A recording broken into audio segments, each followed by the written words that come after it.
I never thought I'd be the kind of daughter who'd weaponize debt against her own parents. But then again, I never thought they'd steal my life savings either. My name is Sierra, and 6 months ago, I made the stupidest financial decision of my life. I loaned my parents $50,000, my entire savings from 5 years of overtime and living like a college student well into my 30s. The money that was supposed to be my down payment on a house. Honey, it's just temporary, Mom had said, perched on my IKEA couch with that practiced smile of hers. The contractor needs a deposit for the home extension, and our investments are tied up right now. Dad nodded along, adding, "We'll have it back to you in 3 months, tops. You know we're good for it." I did know they were good for it. They reminded me constantly of their success, their perfect credit score, their country club membership. The same country club where my younger brother Bryce hosted his engagement party last year, the one I couldn't afford to attend because I was saving every penny for my future home. "What's family for?" I heard myself say, even as my stomach twisted into knots. The next day, I transferred the money. Mom hugged me tight, whispering, "You've always been such a good daughter." Looking back, I should have recognized the manipulation in those words. 2 weeks later, I drove past their house. No construction vehicles, no permits in the window, no sign of any upcoming extension. "Oh, we're still finalizing the plans," Mom said when I called. "But we did start on the kitchen renovation. Wait until you see the new marble countertops." I gripped my phone tighter. "Kitchen renovation? I thought—" "Sierra, don't start!" She cut me off. "You're not going to be difficult about this, are you? After everything we've done for you." That familiar guilt washed over me. The same guilt I felt when they paid for Bryce's college but told me to take out loans, when they bought him a car for graduation while I took the bus, when they— No, Mom, not being difficult. 3 months came and went. The temporary loan morphed into new furniture, a spa bathroom, and the final straw, a brand new ATV parked in their driveway. "Sweet ride, sis." Bryce revved the engine, spraying gravel across the lawn. "Mom and Dad got me an early birthday present." I stood there, mud speckling my work pants, as the reality hit me. My down payment, my future, my stupid, blind trust. "Isn't it gorgeous?" Mom appeared beside me, beaming at Bryce. "He's been wanting one forever. You used my money for this." The words came out barely above a whisper. She turned to me, eyes narrowing. "Excuse me?" "The 50,000. My 50,000. You spent it on toys?" "Lower your voice," she hissed. "We don't discuss money in the driveway like common people. Besides, it's all relative. The money's in the family, isn't it?" "When are you paying me back?" Mom's face did that thing, that subtle hardening I'd seen 1,000 times before. "You know, Sierra, this attitude of yours is exactly why we've always had to be careful with you. Unlike your brother, you've never quite understood the meaning of family loyalty." I watched Bryce pop a wheelie on his new ATV, my down payment turned into his plaything, and something inside me shifted. A lifetime of being the difficult daughter, the one who asked too many questions, wanted too many explanations, crystallized into perfect clarity. "You're right, Mom," I said quietly. "I guess I don't understand family loyalty at all." She patted my arm, mistaking my calm for submission. "Don't worry, sweetie. You'll learn." Oh, I was about to learn, all right. And so were they. I pulled out my phone and snapped a picture of the ATV, complete with its shiny price tag still attached to the handlebar. Then I opened my banking app and took screenshots of the transfer from 6 months ago, the first pieces of evidence in what would become my carefully crafted revenge. "Coming in for dinner?" Mom called from the doorway. "I made your favorite." "No thanks," I replied, already walking to my car. "I have some research to do." "Research?" She frowned. About what?" I smiled, the same practiced smile she'd given me on my IKEA couch half a year ago. "Oh, just looking into some interesting things about consumer debt laws. Nothing for you to worry about." Not yet, anyway. The annual family BBQ was in full swing when I decided to ask about my money. In hindsight, maybe I should have picked a less public moment, but watching Mom show off her new designer sandals to the relatives while my bank account sat empty had pushed me over the edge. "Mom. Dad, can we talk about the loan repayment timeline?" I kept my voice low, cornering them by the fancy new grill that probably cost 2 months of my rent. Mom's smile froze. Dad suddenly became very interested in flipping burgers. "Sierra!" Mom hissed. "We have guests." "I know. I also had savings." "Is she bringing up money again?" Bryce appeared with his fiancée, beer in hand. "Sis, you're becoming obsessed. It's kind of sad." My best friend Valerie touched my arm. "Maybe this isn't the best time," she whispered. "They're your parents. They'll sort it out." "Listen to Valerie," Mom said, her voice dripping honey. "She always gives such good advice, unlike some people who only think about themselves." I felt the familiar heat of shame creeping up my neck.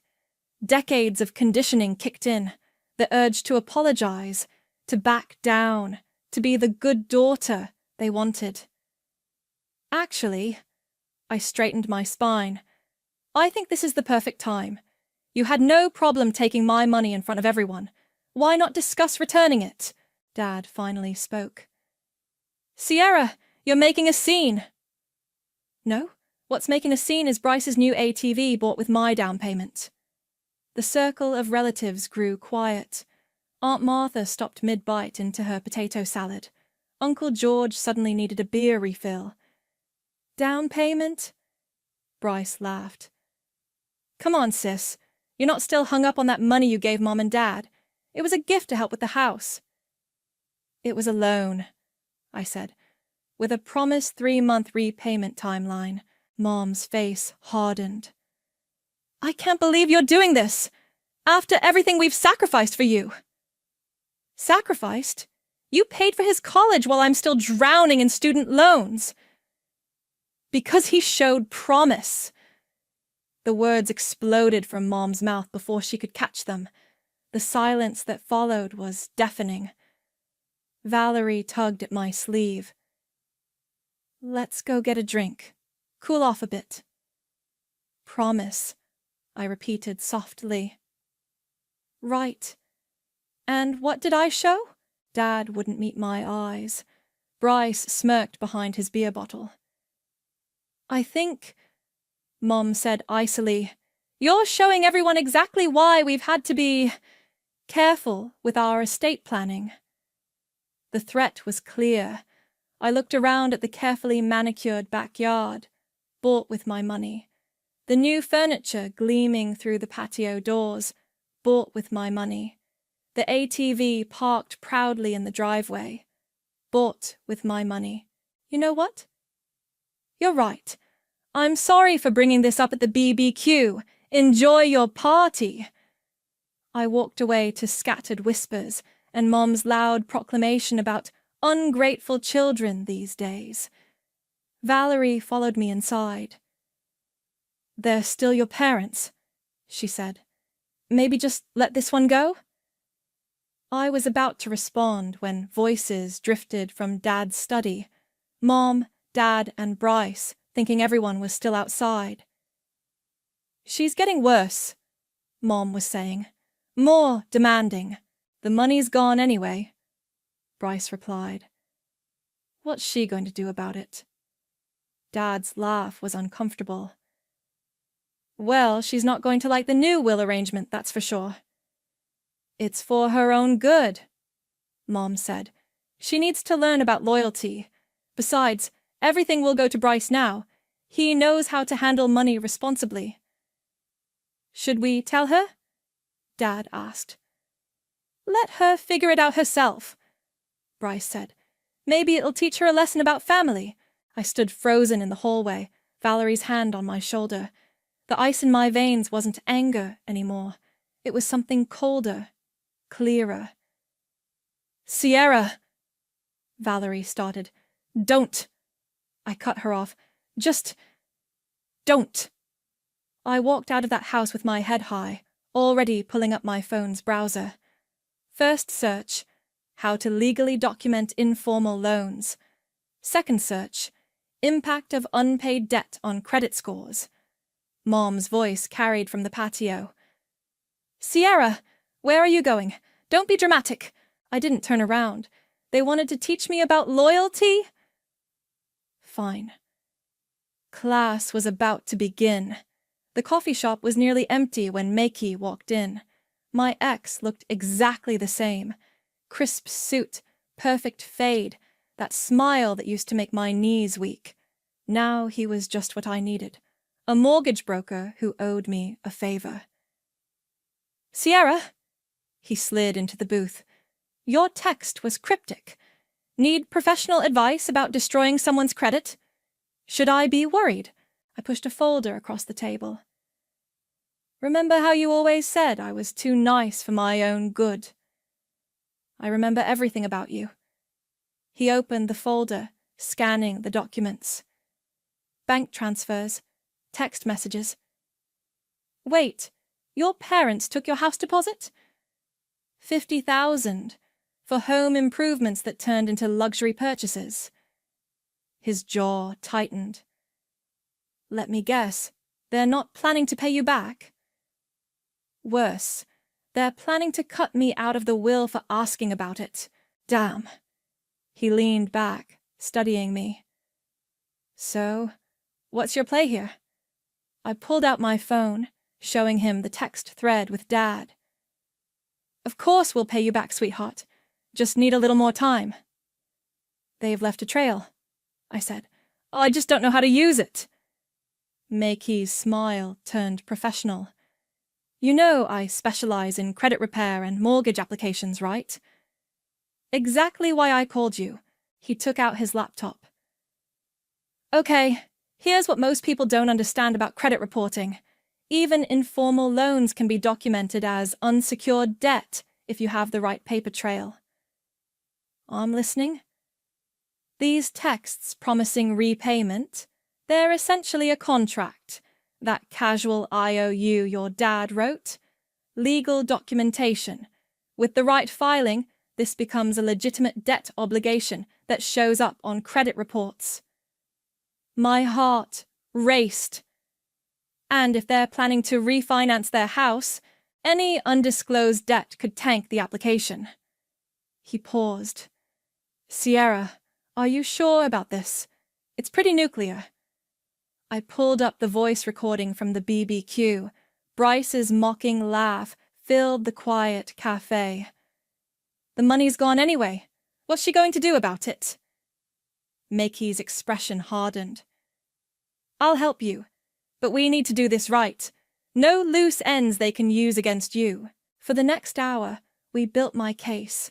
Every promise of repayment, every admission of the loan, every piece of evidence carefully organized.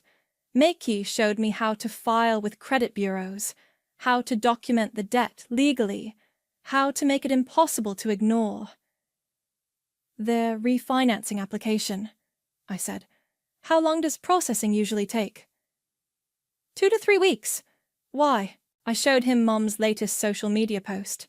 So excited about our upcoming home refinance. Time to make our dream home even dreamier. Blessed. Perfect timing, Makey said. File the debt report now. It'll hit their credit check right when it matters most. Will they know it was me? They'll know, but they won't be able to do anything about it. Not legally, anyway. I submitted the paperwork that evening. Every click felt like another brick in the wall between my old life and whatever came next. 3 days later, my phone buzzed with a credit bureau notification. Debt successfully reported and verified. Account status: delinquent. I forwarded the confirmation to Meki. It's done, I texted. Thank you. Don't thank me yet, he replied. The real storm's coming. You ready? I looked around my apartment, at the cheap furniture I'd kept so I could save for a house, at the budget planner still marked with my down payment goals, at the family photo I'd finally turned face down. They wanted to teach me about money. I texted back, let's see who learns what. That night, I couldn't sleep. Not from guilt, but from anticipation. Mom's social media was full of renovation plans, designer purchases, country club photos. Dad's calendar showed their meeting with the refinancing officer next week. Bryce's Instagram featured his new ATV jumping hills on their perfectly landscaped property. My phone lit up with a text from Valerie. Your mom's worried about you. Says you're not returning calls. Maybe you should talk to them. I left it on read. Another notification popped up. Debt status update. Credit impact confirmed. I imagined the dominoes starting to fall. The loan officer pulling their credit report. The undisclosed debt appearing like a red flag. Their perfect financial facade beginning to crack. Sorry, Mom, I whispered to the darkness. Class is in session. My phone exploded at 2:47 p.m. on a Tuesday. Mom's name flashed on the screen, followed immediately by Dad's, then Bryce's. 3 simultaneous meltdowns, right on schedule. I let them all go to voicemail. How dare you? Mom's voice crackled with rage in the first message. The refinancing officer just called. Do you have any idea what you've done? Dad's message was next. Sierra, this is completely unacceptable. Call us immediately to fix this mess. Bryce didn't leave a voicemail. He went straight to texts. You psycho, what is wrong with you? Mom and Dad are freaking out. Fix this or I swear you'll regret it. I screenshotted everything. Evidence was evidence, after all. The landline at work rang. Our receptionist poked her head in. Your mother's on line 1. She says it's an emergency. Tell her I'm in a meeting. 10 minutes later, my email pinged. Subject: Your childish behavior from Mom. Sierra, you need to call the credit bureau immediately and retract this ridiculous debt claim. Your father and I are beyond disappointed. The refinancing officer says our application is suspended pending investigation. This petty behavior is exactly why we've had to make difficult decisions about your future inheritance. Call us now. I forwarded it to my personal email. More evidence. My cell buzzed again. Valerie this time. Your mom just called me crying, she said when I picked up. Something about you ruining their refinancing. Did she mention ruining my savings? Sierra, they're your parents. They said they were going to pay you back eventually. Eventually doesn't pay my rent, Val. But their house is fine. They just can't take out more equity to buy more toys. Silence on the line. Then, Bryce says they needed that money for property taxes. I sat up straighter. What? They're behind on payments. The refinance was supposed to cover it. Didn't you know? I hung up and pulled up the county tax assessor's website. 3 minutes of searching revealed what they'd been hiding. $47,000 in delinquent property taxes. 2 years' worth. My phone rang again. Dad. What? I answered. Princess. His voice was tight, controlled. We need to discuss this like adults. Okay, let's discuss the property taxes you haven't paid. A sharp intake of breath. Who told you about that? Does it matter? Were you planning to use my money for that too? Your mother and I had a plan. To avoid foreclosure using my down payment? Don't be dramatic, he snapped. We just needed to restructure some things. With my money, without telling me. We're your parents. And I'm your personal bank, apparently. The line crackled with his heavy breathing. If you don't fix this credit report situation immediately, you'll leave us no choice. About what? Cutting me out of the will? Already heard that plan at the BBQ. You were eavesdropping. His voice rose an octave. Guess I learned something about loyalty after all. I hung up as Mom's number flashed again. This time I let it ring while pulling up my email. The refinancing officer's contact information was publicly listed on their company website. Dear Mr. Taylor, I typed. Regarding the Ellis refinancing application, I have additional documentation about undisclosed debts you may want to review. My phone buzzed with texts from Bryce. Mom's having a breakdown. Dad's talking about selling the boat. This is all your fault. You better pray I never see you again. I screenshotted those too, then opened my banking app. My account balance still showed the same painful number, 820,43. All that remained of my savings. The landline rang again. Your father's here, our receptionist said nervously. In the lobby. Tell him I've left for the day. I grabbed my purse and took the back stairs, but not before sending one final email, to myself, with all the threatening texts and voicemails attached. Subject: documentation of harassment following legal debt reporting. My phone pinged with a notification from the county tax assessor's website. Property alert, pre-foreclosure notice filed. I thought I'd feel satisfaction. Instead, I felt empty. Clean, like lancing a wound that had been festering for years. Mom's final voicemail of the day came at 11:47 p.m. Sierra, please, we're your family. We raised you. We loved you. How could you do this to us? What kind of daughter? I deleted it before she could finish. They'd raised me, all right. Raised me to understand exactly what family loyalty meant to them. And now they were learning what it meant to me. Your aunt, Adeline, wants to meet you. I nearly dropped my phone. Valerie's message hung there, impossible and unexpected. I don't have an aunt, Adeline, I typed back. Your dad's sister. She reached out to me on Facebook. The aunt no one talked about. The family ghost who'd vanished 20 years ago after what Mom always called her episode. Why you? I asked. She's been following everything online, saw my comments on your Mom's posts, says she needs to talk to you. It's important. 2 hours later, I sat in a quiet cafe, watching a slim woman with Dad's eyes approach my table. She looked nothing like the unstable troublemaker Mom had described all these years. Sierra, she said softly, you look just like your grandmother. The one who left Dad and you her house. The inheritance Mom says you tried to steal.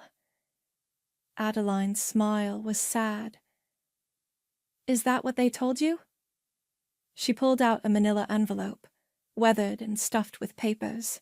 23 years ago, your grandmother left the house to both of us, your father and me. Equal shares. She spread out old documents across the table. Your mother convinced your father I was unstable, untrustworthy. They needed my half for their lifestyle, she said. Just temporarily. My hands started shaking. How much? 200,000. My entire inheritance. She pulled out a faded IOU with Dad's signature. They promised to pay me back in 6 months. Let me guess, the money disappeared? Into renovations, luxury cars, country club memberships. Her voice was steady, but her fingers trembled. When I demanded repayment, your mother told everyone I was having a mental breakdown, that I was jealous of their success. Sound familiar? I showed her the screenshots on my phone, the texts, the voicemails, the accusations of betrayal. They haven't changed a bit, she whispered. Did you ever get your money back? No, but I kept everything. She patted the envelope. Every promise, every threat, every lie. I knew someday someone would need to know the truth. Why didn't you fight harder? I did. They threatened to have me committed. Your mother had friends in the mental health field. Back then, it was easier to discredit hysterical women. She leaned forward. But you're smarter than I was. You've got proof. And times have changed. I stared at the family photo on my phone's lock screen. Did they ever feel guilty? I found this in your father's study before they changed the locks. She pulled out a torn letter, dated 1999. I wrote it, begging to stay in touch with him. With you. Your mother must have intercepted it. The letter was heartbreaking. Pages of a sister reaching out to her brother, an aunt wanting to know her niece, all destroyed by greed and manipulation. Why tell me now? Because history's repeating itself. And because I want you to know you're not crazy. You're not wrong. And you're not alone. My phone buzzed. Mom again. Your father's blood pressure is through the roof because of you. I hope you're happy destroying this family. I showed Adeline the message. Ah, yes. She smiled grimly. Your father's convenient health crisis. That was their favorite weapon against me, too. Did you ever regret walking away? I regret not fighting smarter, not documenting everything like you did. She touched my hand. But I never regretted standing up for myself, even if it cost me my family. They're not just taking my money now, I said. They're taking my whole future, the will, the inheritance. Oh, sweetie. She laughed softly. Do you really think there's anything left to inherit? They've been living on borrowed money and refinancing for decades. That house probably has less equity than your stolen down payment. My phone lit up with another text, this time from Bryce. Hope you're proud of yourself. Dad's talking about bankruptcy because of you. Adeline read it over my shoulder. Your brother, the golden child, just like your father was to our parents. Did Dad ever realize what they did to you? He chose not to. It was easier to believe I was crazy than face his own complicity. She gathered her documents. Keep these copies. You might need them. For what? For when they try to rewrite this story. Trust me, they will. She stood up, straightening her jacket. And, Sierra, don't let them make you disappear like they did to me. I watched her walk away, then looked down at the pile of evidence she'd left. 20 years of family history, of patterns repeating, of money taken, and trust betrayed. My phone buzzed one last time, a text from Dad. Your mother's crying herself to sleep every night. I hope you can live with yourself.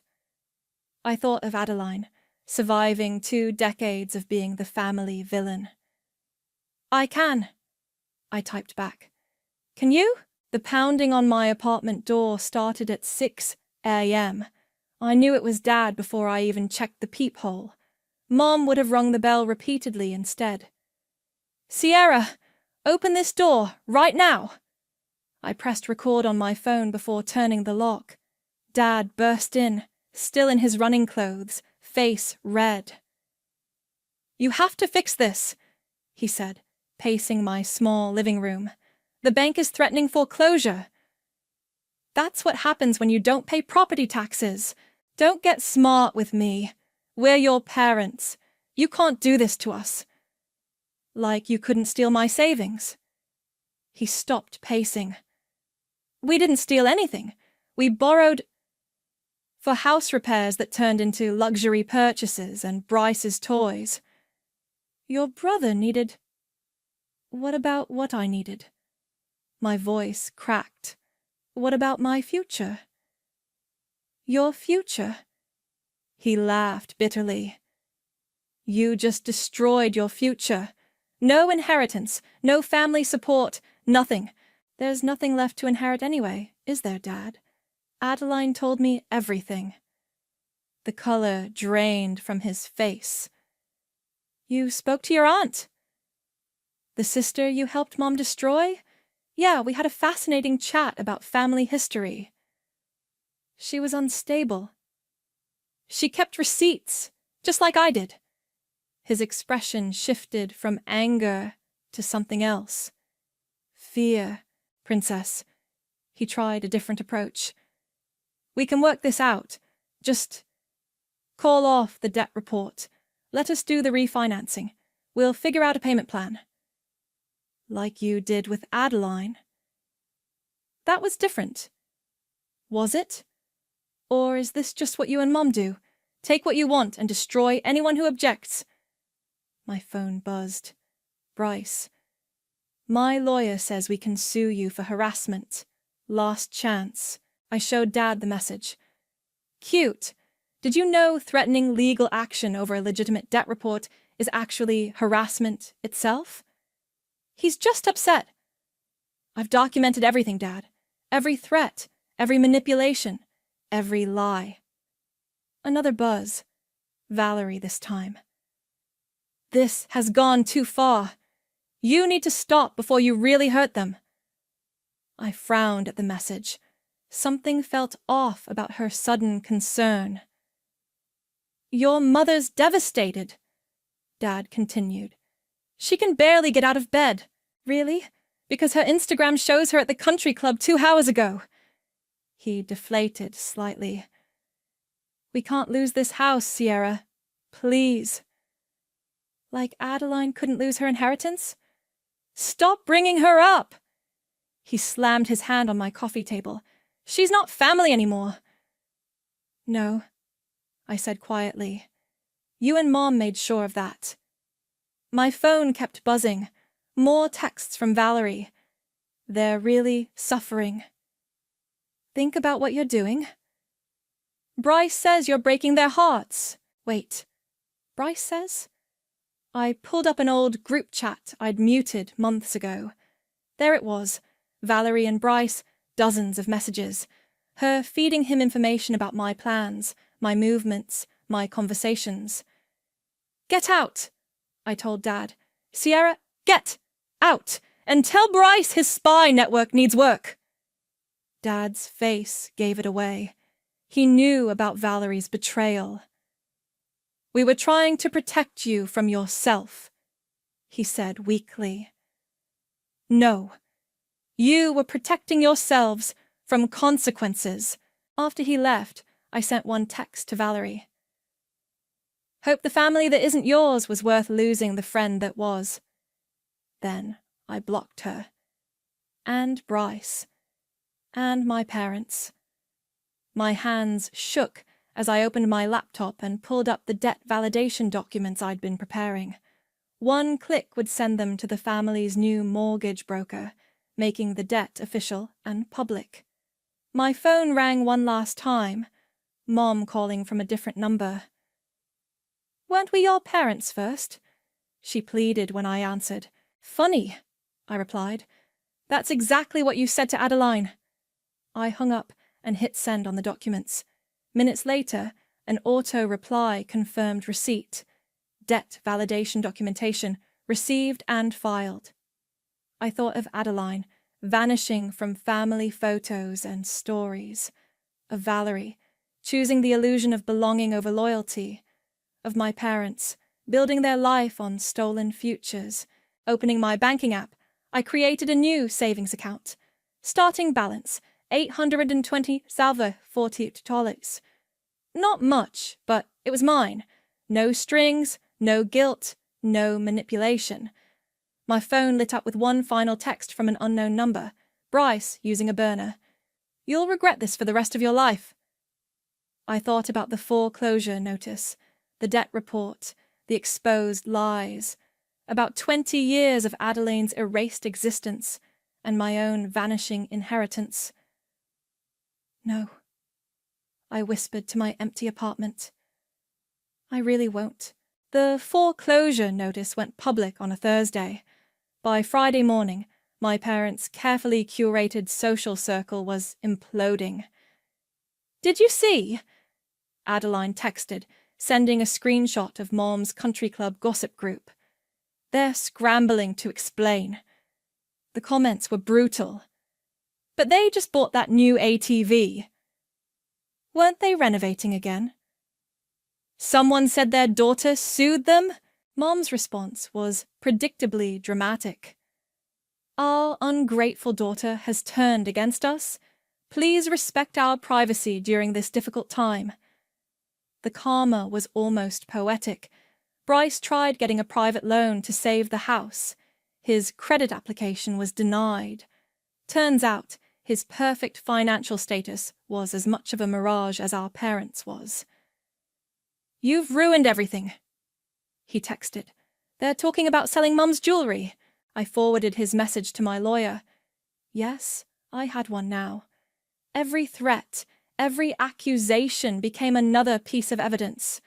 The small claims court summons arrived at their house the next day. I'd filed for the full $50,000, plus interest and legal fees. Mom called immediately. "You're suing us? Your own parents?" "Just formalizing the debt you promised to pay." "We raised you, and now you can pay me back." She switched tactics. "What about your father's health? His blood pressure is perfectly fine according to his last Facebook check-in at the golf course." Silence. Then, "You've changed." "Yes," I agreed. "I have." The court date was set for next month, but they never made it that far.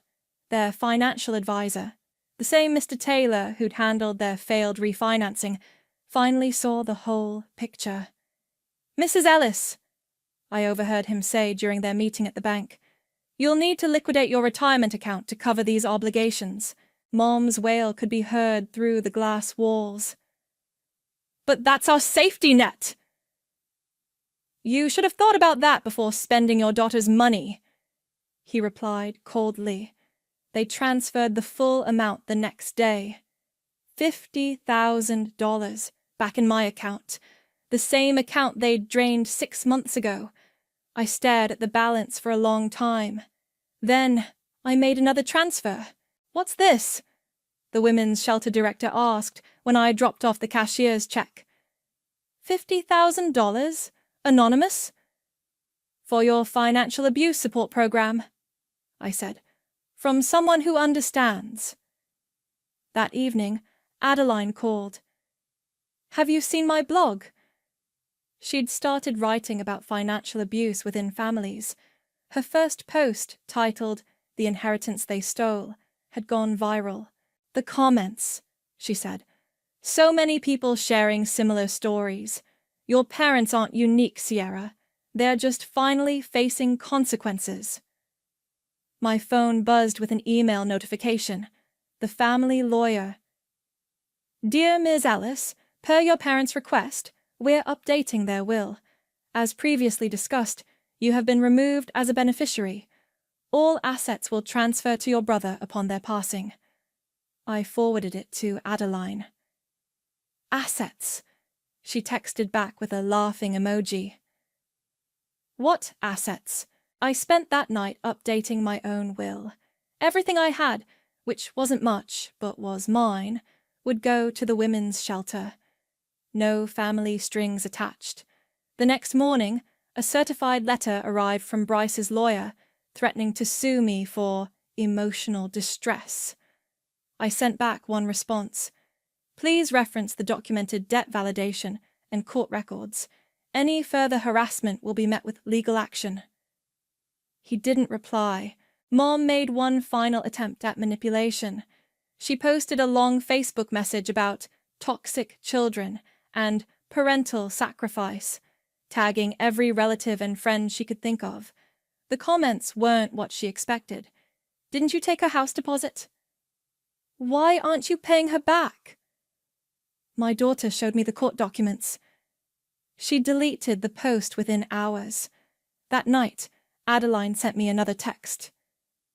Check your email. It was an old photo from 1999.